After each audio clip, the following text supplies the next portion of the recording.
أهلا بيك في حلقة جديدة من قناة الجهنمي. حلقة النهاردة هنتكلم فيها عن 4 خصائص هيساعدوك وهينجزوا لك وقتك في الإكسل لو أنت بتستخدم الإكسل بشكل دوري. إن كنت محاسب مثلا أو إداري، فالأربع خصائص دول هيساعدوك إن أنت تسهل على نفسك تخلص الشغل بتاعك في وقت أقصر، وفي نفس الوقت إن أنت تستمتع بإن أنت تستخدم الإكسل. تعال نشوف إيه هما الأربع خصائص. يلا ندخل بالإنترو.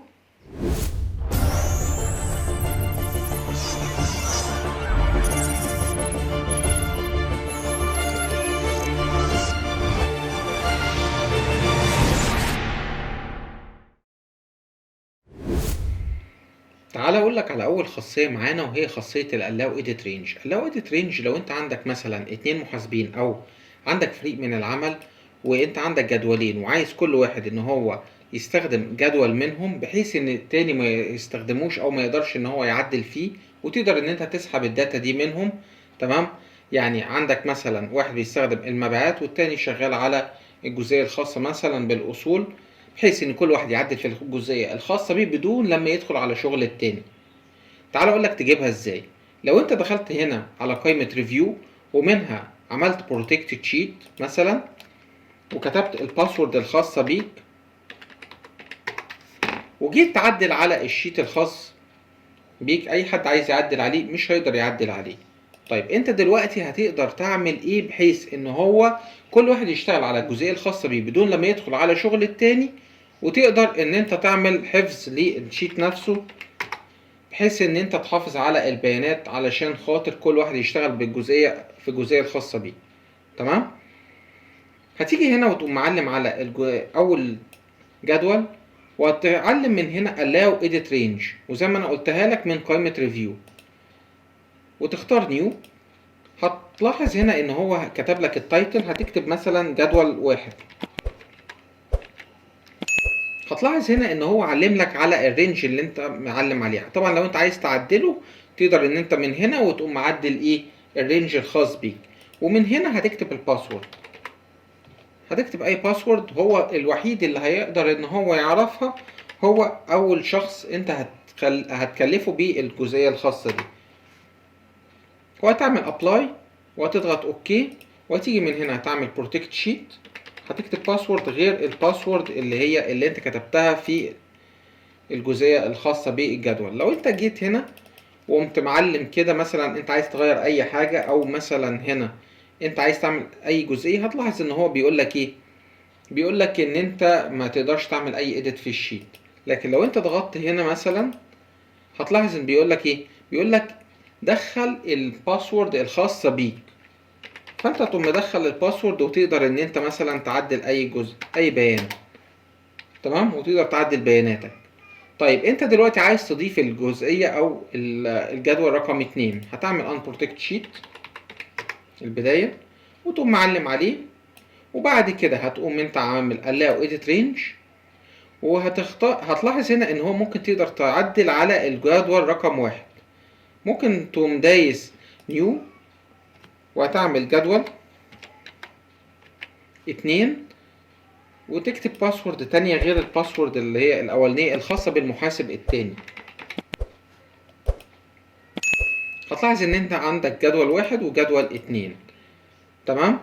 هتقوم عامل أبلاي. وبالنسبة للجزئية الخاصة بالبرميشن دي جزئية خاصة أكتر بالسكيورتي، بحيث إن أنت لو عندك أي تي أو عندك جروبس موجود على الأجهزة ما تشغلش بالك بيها كتير. في بعض الشركات بتبقى عندها أجهزة وحاطة جروبس بحيث إن هم يقدروا إن الأشخاص دي يدخلوا على الشيت ده.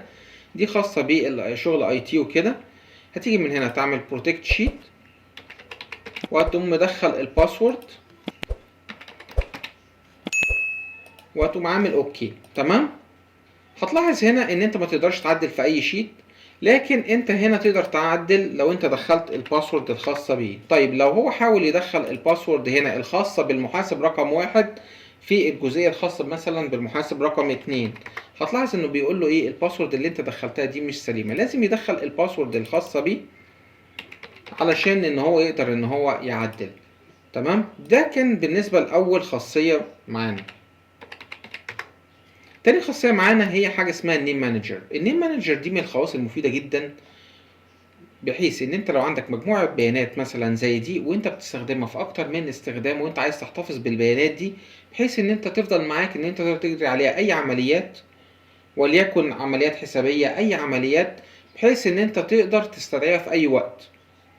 هتقوم انت معلم عليهم هنا، وهتيجي هنا وهتكتب مثلا مبيعات 2020. تمام. لو جيت هنا وضغطت سهم لتحت هتلاحظ ان هي كتب لك المبيعات 2020.